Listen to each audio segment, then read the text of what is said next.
Please don't do this!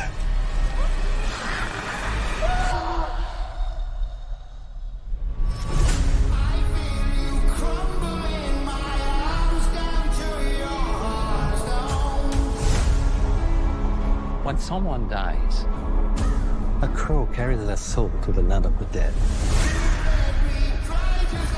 and sometimes something so bad happens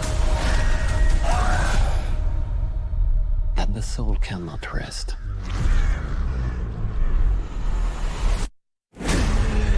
Until you put the wrong things right.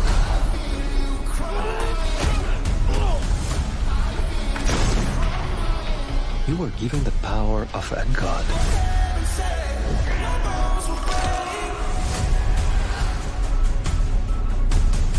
But you're running out of time to save her.